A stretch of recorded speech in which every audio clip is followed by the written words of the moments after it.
प्यारे बच्चों, आप सबको नमस्कार। आज हम किरमिच की गेंद पाठ 3 आपकी हिंदी की पाठ्य पुस्तक रिमझिम का पढ़ेंगे।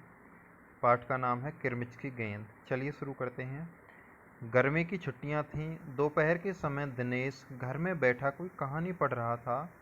तभी पेड़ के पत्तों को हिलाती हुई कोई वस्तु धम से घर के पीछे वाले बगीचे में गिरी।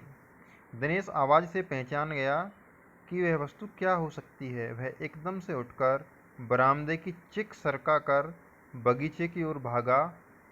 अरे अरे बेटा, कहाँ जा रहा है? बाहर लू चल रही है। दिनेश की माँ मशीन चलाते चलाते एकदम जोर से बोली। दिनेश भाग रहा था तो उसकी माँ ने उसको रोका कि बेटा कहाँ जा रहा है, परंतु दिनेश नहीं रुका। उसने पैरों में चप्पल भी नहीं पहनी। जून का महीना था, आपको पता है जून में कितनी गर्मी होती है। धरती तवे की तरह तप रही थी, पर दिनेश को पैरों के जलने की भी चिंता नहीं थी। वह जहाँ से आवाज़ आई उसी ओर भागा चला गया। सामने की क्यारी में भिंडियों के ऊंचे ऊंचे पौधे थे। एक ओर सीताफल की घनी बेल फैली हुई थी। क्यारियों के चारों ओर हरे हरे केले के वृक्ष लहरा रहे थे। दिनेश ने जल्दी जल्दी भिंडियों के पौधों को उलटना पलटना आरंभ किया। जब वहां कुछ नहीं मिला तो उसने सारी सीताफल की बेल छान मारी। बराबर में ही घूस के गड्ढे बना रखे थे। ढूंढते ढूंढते जब उसकी निगाह उधर गई तो उसने देखा गड्ढे के ऊपर ही एक बिल्कुल नई चमचमाती किरमिच की गेंद पड़ी है। तो बेटा उसने चारों तरफ देखा, सारा उलट पुलट कर दिया, बेल वगैरह सब कुछ। तब उसको लास्ट में गड्ढे के ऊपर किरमिच की गेंद मिली। दिनेश ने हाथ बढ़ाकर गेंद उठा ली। लगता था जैसे किसी ने उसे आज ही बाजार से खरीदा है। इट मीन्स, इसका मतलब क्या है कि वो बिल्कुल नई गेंद थी। उसने उसे उलट पलट कर देखा, परंतु कुछ भी समझ में नहीं आया। नज़र उठाकर उसने पास की तिमंजली इमारत की ओर देखा। तिमंजली इमारत किससे कहते हैं बेटा? जिसमें 3 मंजिल हों। किसको? जिसमें 3 मंजिल हों उसको तिमंजली इमारत कहते हैं। किसी बच्चे ने इसे ऊपर से फेंका हो, परंतु उस इमारत के इस ओर खुलने वाले सभी दरवाजे और खिड़कियां बंद थे। छत की मुडेर से लेकर नीचे तक तेज धूप चिलचिला रही थी। फिर कौन खरीद सकता है नई गेंद? दिनेश ने सुधीर, अनिल, अरविंद, आनंद, दीपक सभी के नाम मन में दोहराए। यदि गेंद खरीदी भी है तो इस दोपहरी में इसे नीचे कौन फेंकेगा? हो न हो यह गेंद बाहर से ही आई है। उसने सड़क पर बने गोल चक्कर के बगीचे की ओर देखा, परंतु वहां पर केवल 2-4 गायें ही दिखाई पड़ी, जो पेड़ों के नीचे सुस्ता रही थी। सुस्ताना मतलब आराम कर रही थीं। उसे ध्यान आया कि जाने कितनी बार अपने मोहल्ले के बच्चों की गेंदें क्रिकेट खेलते हुए दूर चली गईं और फिर कभी नहीं मिली। एक बार तो एक गेंद एक चलते हुए ट्रक में भी जा पड़ी थी। तभी भीतर से माँ की आवाज़ आई, अरे दिनेश, तू सुनेगा नहीं? सब अपने अपने घरों में सो रहे हैं और तू धूप में घूम रहा है।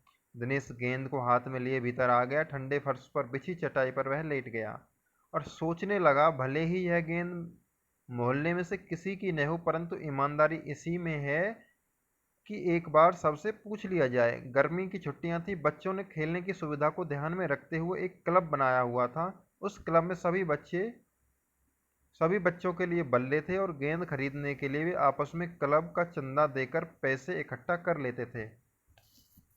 शाम को सारे बच्चे इकट्ठा हुए। दिनेश ने सभी से पूछा, मुझे एक गेंद मिली है। अगर तुम में से किसी की गेंद खो गई है तो वो गेंद की पहचान बताकर गेंद मुझसे ले सकता है। पहचान किस लिए पूछी बच्चों उसने? इसलिए ताकि कोई झूठ ना बोले कि मेरी गेंद है मेरी गेंद है, लेकिन आगे वही होता है।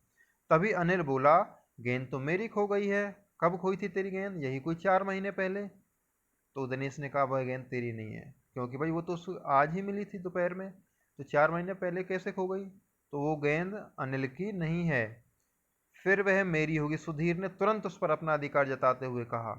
वह कैसे? दिनेश ने पूछा। तू मुझे गेंद दिखा दे, मैं अपनी निशानी बता दूंगा। वाह, ऐसे कैसे हो सकता है? दिनेश बोला। गेंद देखकर निशानी बताना कौन सा कठिन है? देखे बिना बता, तब जानूं। तभी ऊपर से दीपक उतर आया। दीपक अपना मतलब सिद्ध करने तथा अवसर पड़ने पर सभी को मित्र बना लेने में चतुर था। गेंद की बात सुनकर दीपक बोला, गेंद मेरी है। कैसे तेरी है? सभी ने एक साथ पूछा। कल ही तो तू कह रहा था कि इस बार तेरे पापा तुझे गेंद लाने के लिए पैसे नहीं दे रहे हैं। मेरी गेंद तो 5 महीने पहले खोई थी, दीपक ने कहा। जब बड़े भैया की शादी हुई थी ना, तभी सुनील ने मेरी गेंद छत पर से नीचे फेंक दी थी। दिनेश अच्छी तरह जानता था कि यह गेंद दीपक की नहीं है। दीपक की गेंद 5 महीने पहले खोई थी और यह कभी हो ही नहीं सकता कि गेंद 5-6 महीने पड़ी रहे, उस पर मिट्टी का एक भी दाग न लगे। दीपक ने कहा, मैं कुछ नहीं जानता, गेंद मेरी है, वह मेरी है और सिर्फ मेरी है। अरे जा जा, बढ़ाया गेंद देने वाला, क्या सबूत है? यही गेंद नीचे फेंकी थी, अनिल ने पूछा। दीपक ने कहा, हाँ सबूत है, मुझे गेंद दिखा दो, मैं फौरन बता दूंगा। दिनेश ने देखा कि झगड़ा बढ़ रहा है। गेंद हथियाने के लिए दीपक, सुधीर और सुनील का सहारा ले रहा है। वह जानता था कि यदि गेंद दीपक के पास चली गई तो ये तीनों मिलकर खेलेंगे। अच्छा, मैं गेंद ला रहा हूं, परंतु जब तक पक्का सबूत नहीं मिलेगा मैं किसी को नहीं दूंगा, दिनेश ने कहा। गेंद आ गई। दीपक उसे देखते ही बोला, यह मेरी है, यही है मेरी गेंद। यह लाल रंग का निशान मेरी गेंद पर था। वाह, सभी गेंदों पर ऐसे निशान होते हैं, अनिल ने दिनेश का साथ देते हुए कहा।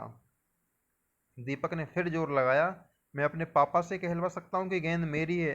अरे जा, ऐसे तो मैं अपने बड़े भाई से कहलवा सकता हूँ कि गेंद दिनेश की है, अनिल ने कहा। कुछ भी हो, गेंद मेरी है, दीपक ने उसे धरती पर मारते हुए कहा। धरती पर टप्पा पड़ते ही मेरी गेंद में से ऐसी आवाज आती थी। ये भी कोई निशानी होती है बच्चों? नहीं होती। आवाज तो सब गेंदों से आती है और एक जैसी ही आती है। मेरे साथ बाजार चल, दुकानों पर जितनी गेंदें हैं, सभी के टप्पे की आवाज़ ऐसी ही होगी। अनिल ने फिर से उसकी बात काट दी। अच्छी बात है, तो मैं इसे सड़क पर फेंक दूंगा, देखूं कैसे कोई खेलेगा। दीपक ने जैसे ही गेंद को सड़क पर फेंकने के लिए हाथ उठाया कि अनिल और दिनेश ने उसका हाथ पकड़ लिया। अब दीपक ने रुआंसे होते हुए अपना अंतिम हथियार आजमाया और बोला, या तो गेंद मुझे दे दे, नहीं तो मैं इसके पैसे सुनील से ले लूंगा। अब तो सुनील, दीपक और सुधीर का गुट मजबूत होने लगा था। तीनों का ही कहना था कि गेंद दीपक की है और उसे ही मिलनी चाहिए। दिनेश तब तक चुप था। वास्तव में दिनेश का मन उस समय सबके साथ मिलकर उस गेंद से खेलने को कर रहा था और बोला, अब चुप भी रहो, झगड़ा बाद में कर लेंगे, अपने अपने बल्ले ले आओ, पहले खेल लें। 5 मिनट के भीतर ही खेल आरंभ हो गया और दिनेश बल्लेबाजी कर रहा था। अभी 2-4 बार ही खेला था कि वह चमकदार नई गेंद एकदम जोर से उछली और दरवाजा पार कर सड़क पर जाते हुए स्कूटर में बने सामान रखने की जालीदार टोकरी में जा गिरी। स्कूटर वाले को शायद पता भी नहीं चला। तेजी से चलते हुए स्कूटर के साथ गेंद भी चली गई। बच्चे पहले तो चिल्लाते हुए स्कूटर के पीछे भागे, परंतु जल्दी ही सब रुक गए। वो समझ गए थे कि स्कूटर के पीछे भागना बेकार है। एक पल के लिए सभी ने एक दूसरे की ओर देखा और फिर सभी ठहाका मारकर हंस पड़े। तो बच्चों, ये आपका पाठ हुआ। इसके लेखक हैं शांता कुमारी जैन। अगर आपसे इसका कोई लेखक पूछे कौन है, शांता कुमारी जैन। इस पर बेस्ड ऑफ वर्कशीट करेंगे। इस पाठ को आप बच्चे ध्यान से पढ़ना, अपनी बुक से बोल बोल कर पढ़ना। Thank you.